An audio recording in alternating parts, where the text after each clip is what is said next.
조갑제TV 시청자 여러분 안녕하십니까. 2022년 5월 6일 오후 6시입니다. 정신이 번쩍 드는 광고 하나를 소개를 해드리겠습니다. 지난 5월 4일 동아일보에 난 광고인데 제목이 한국은 우크라이나에 무기 지원을 해야 한다.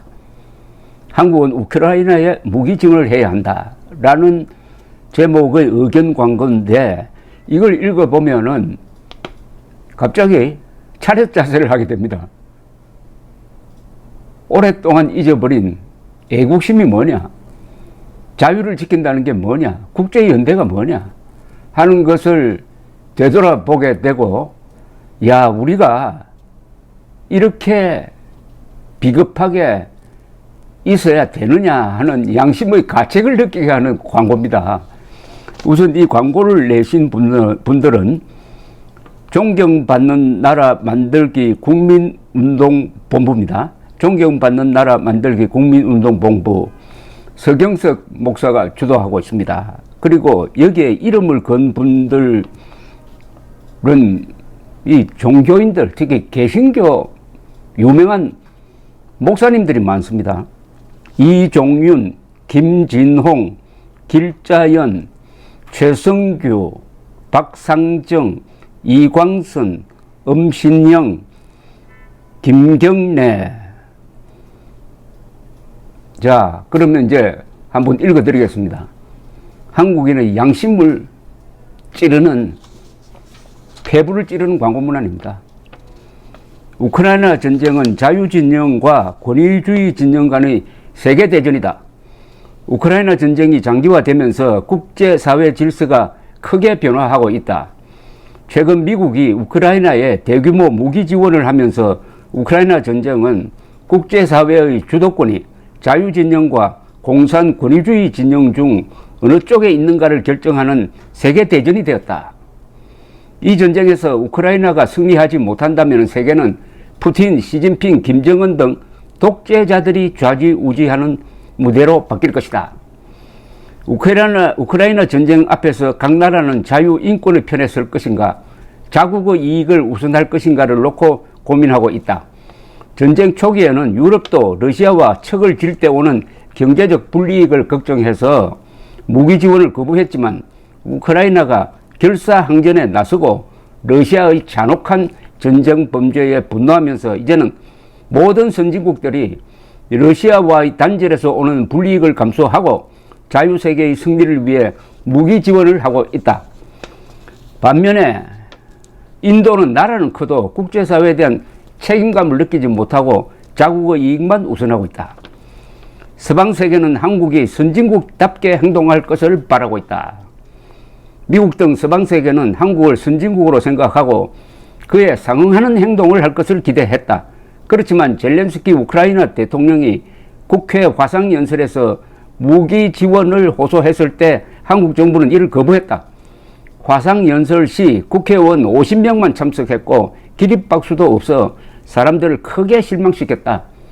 더구나 공산군 남침 시 세계가 피를 흘리며 한국을 지켜주었기 때문에 한국은 당연히 우크라이나 지키기에 앞장설 것으로 생각했는데 한국은 뒤늦게 대러시아 제재에 동참했고 러시아의 보복이 무서워 우크라이나를 돕는 척만 하고 있다.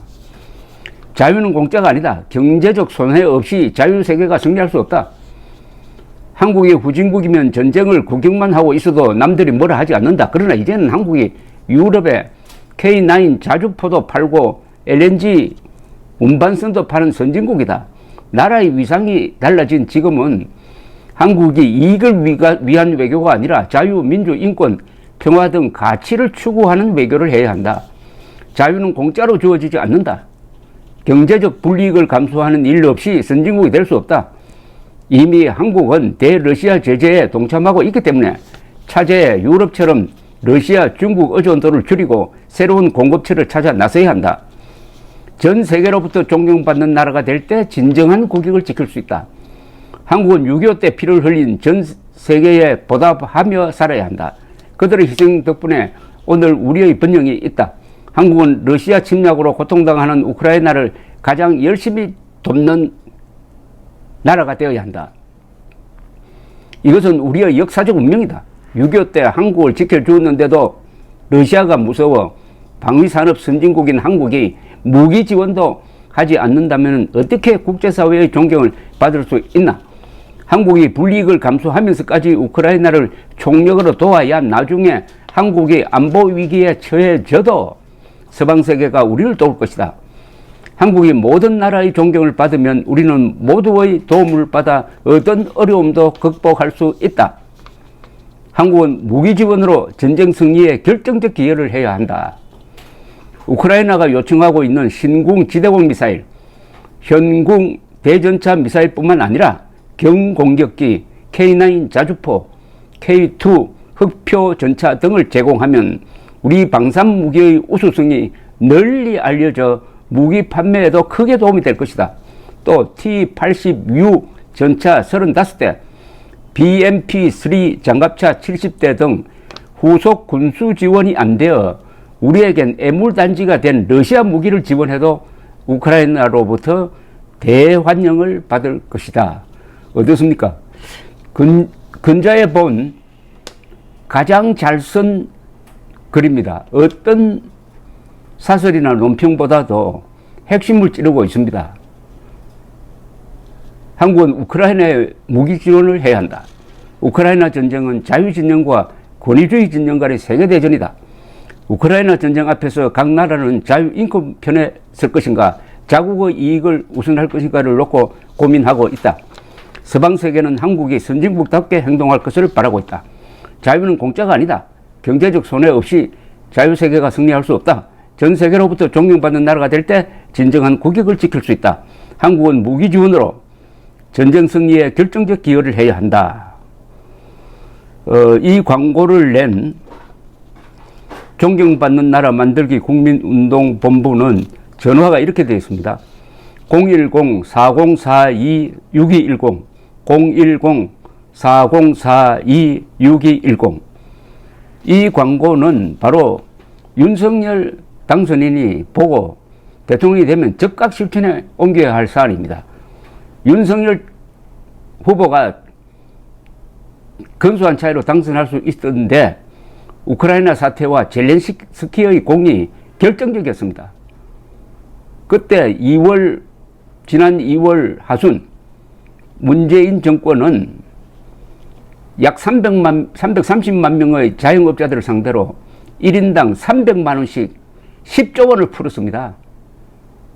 한때 윤석열 후보의 지지율이 이재명 지지율과 같아질 때도 있었습니다. 이럴 때 우크라이나 사태가 나고 젤렌스키 대통령이 용맹하게 싸우고 이재명 후보가 그 젤렌스키를 비난하면서부터 여론이 반전되어 가지고 다시 지지율이 확대되어서 결국 윤석열 후보가 승리하는데 결정적 역할을 했다면 의리상 윤석열 대통령은 무기 지원을 약속해야 될 것이고, 특히 오는 21일 바이든 대통령이 방한했을 때 두 사람이 우크라이나 지원 문제를 논의하지 않을 수 없을 때 무기 지원, 적극적 무기 지원을 아주 창조적 발상으로 감행해야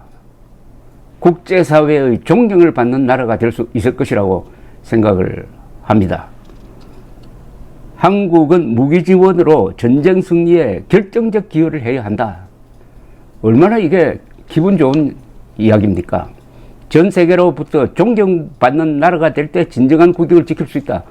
우리가 안보 위기에 처하지 않는다는 보장이 있습니까? 언젠가는 김정은이가 지금 푸틴처럼 핵무기로 공갈을 칠 때 그때 우리를 도와주는 나라가 많아져야 될 것 아닙니까? 그러려면 우리가 지금 우크라이나를 도와야죠.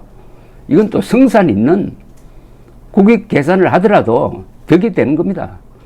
문제는 모든 것이 그렇지만 윤석열 대통령의 결단입니다. 도덕적, 역사적 결단을 기대합니다. 한국은 우크라이나에 무기 지원을 해야 합니다. 감사합니다.